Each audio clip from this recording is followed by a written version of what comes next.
আচ্ছা, আত্মার এই যে জার্নি, এই পথ চলা, এটা নিয়ে কি কখনো মনে প্রশ্ন এসেছে? আজকের এই আলোচনায় আমরা ঠিক সেই আধ্যাত্মিক পথের গভীরে যাব, যেখানে একদিকে আছে একটা দৈব প্রতিজ্ঞা, আবার অন্যদিকে আছে কঠিন সব চ্যালেঞ্জ, আর সবশেষে রয়েছে এক চূড়ান্ত ভাগ্য। চলুন এই যাত্রাটা একসাথে শুরু করা যাক। এই পুরো যাত্রার একেবারে কেন্দ্রে আছে একটা পবিত্র প্রতিজ্ঞা। ভাবুন তো একবার, একটা বিয়ের সম্পর্কের কথা। কি গভীর একটা বন্ধন, তাই না?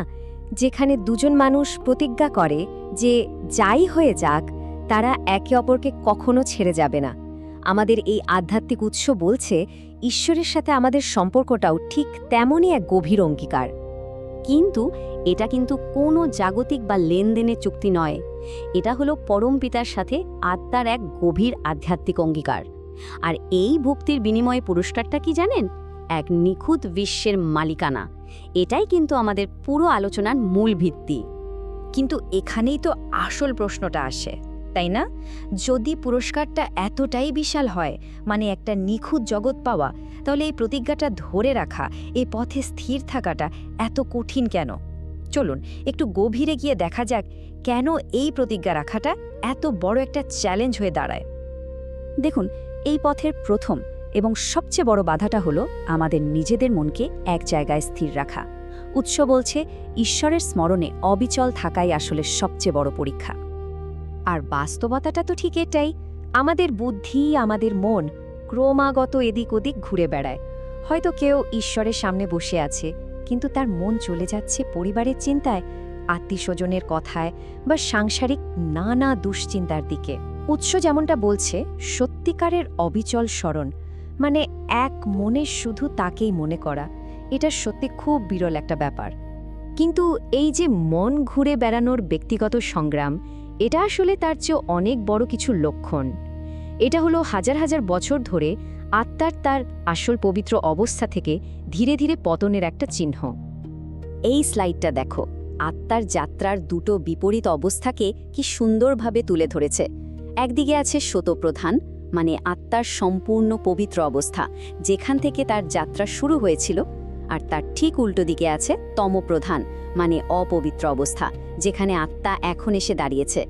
এই তুলনাটা পরিষ্কার করে দেয় যে আত্মা কতটা নিচে নেমে এসেছে আর ঘরে ফেরার যাত্রাটা ঠিক কতটা গুরুত্বপূর্ণ।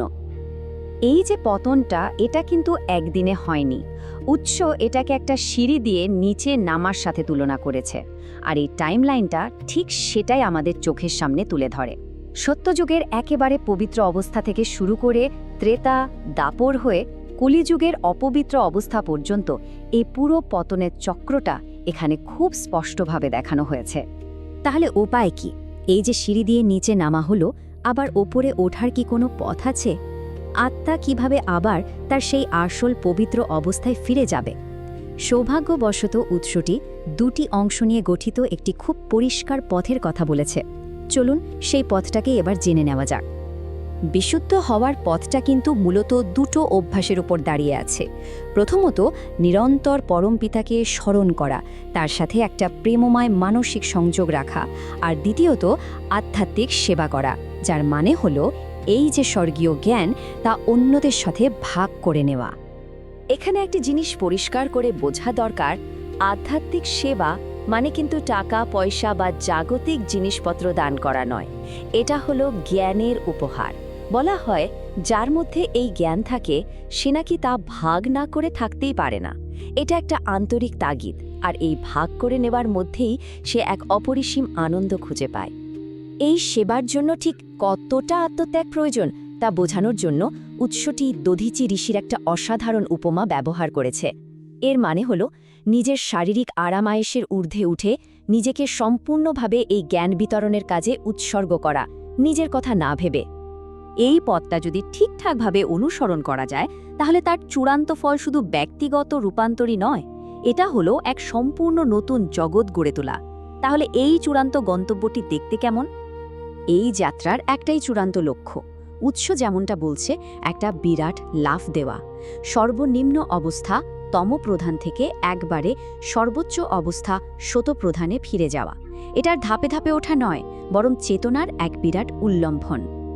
এই আধ্যাত্মিক যাত্রার যে গন্তব্য, সেই সত্য যুগ, সেটা আসলে কেমন? উৎস এটিকে এমন এক জগৎ হিসেবে বর্ণনা করে যেখানে কোনো বিকার নেই, কোনো দুঃখ নেই, আছে কেবল সুখ আর শান্তি। এটাই আত্মার আসল ঘর। আর এখানেই একটা খুব আকর্ষণীয় ব্যাপার আছে। এই নতুন স্বর্গীয় জগৎ তৈরি হতে নাকি খুব বেশি সময় লাগে না। উৎস বলছে যে বর্তমান যুগের বিজ্ঞান এবং প্রযুক্তিগত দক্ষতায় সেখানে কাজে লাগানো হবে। মানে যারা আজ এই দক্ষতা অর্জন করছে তারাই তাদের পরের জন্মে সেই নতুন জগৎ করতে সাহায্য করবে। আর এই নতুন জগৎ সৃষ্টি আমাদের নিয়ে আসে সমস্ত প্রচেষ্টার চূড়ান্ত পুরস্কারের দিকে, সেই যে প্রতিশ্রুত দৈব উত্তরাধিকার। তাহলে এই উত্তরাধিকার আসলে কি? এটা হলো এমন এক জগৎ যেখানে প্রকৃতি নিজেই আত্মার সেবায় সামঞ্জস্যপূর্ণ। এটা পবিত্রতা আর শান্তিতে জীবন কাটানোর সুযোগ।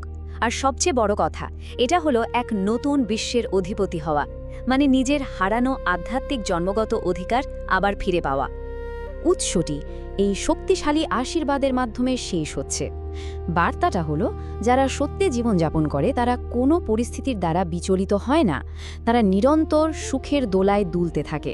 কোনো বাহ্যিক শক্তি তাদের ভেতরের শান্তিকে নষ্ট করতে পারে না। সবশেষে একটাই প্রশ্ন ভাবার জন্য থেকে যায়, যদি কেউ এমন এক নিখুঁত বিশ্বের উত্তরাধিকারী হতে পারে তাহলে তার আসল মূল্য কী? এটা কি কেবল জাগতিক সমৃদ্ধি, নাকি তার চেয়েও অনেক অনেক গভীর কিছু? এটা সত্যিই ভাবার মতো একটা বিষয়।